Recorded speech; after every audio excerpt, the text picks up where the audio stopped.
There is a growing movement around the world and on this island to defend the rights of nature. People are increasingly understanding that without protection of the rights of nature, there cannot be a human right to a healthy environment. The human rights and the rights of nature go hand in hand. On Thursday, campaigners for the rights of nature will gather at 11 a.m. outside the Dáil, ahead of the debate we'll have on Thursday afternoon on the Oireachtas Environment Committee's report on the Citizens' Assembly on biodiversity loss. Our committee recommended, in line with the Citizens' Assembly, that a referendum be held on inserting the rights of nature and the right to a healthy environment into the Constitution, and that an expert group to begin preparing the referendum questions be established during the lifetime of this government.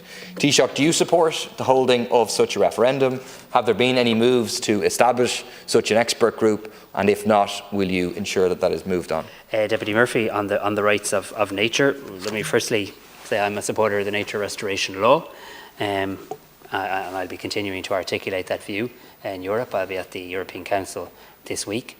I'll also be making the point in relation to the new European Strategic Agenda, which is basically the 5-year roadmap, if you like, for the vision and values of Europe, that climate needs to be much stronger in the document than it currently is in its draft form, and I know there's some views on that. In relation to the Citizens' Assembly on biodiversity loss, my understanding is it published its report in March 2023 and agreed 159 recommendations, 73 high level and 86 sectoral specific, and that just gives us a sense of the depth and the breadth.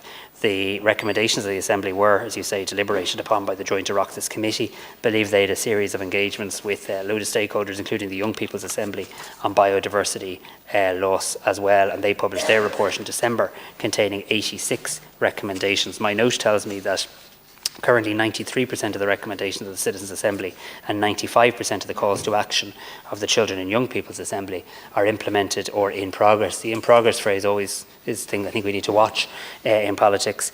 And the specific recommendation in relation to a referendum, the 4th National Biodiversity Action Plan published in January does contain an action that the Department of Housing, Local Government and Heritage will explore the ways in which the rights of nature could be formally recognised, including potential around our Constitution.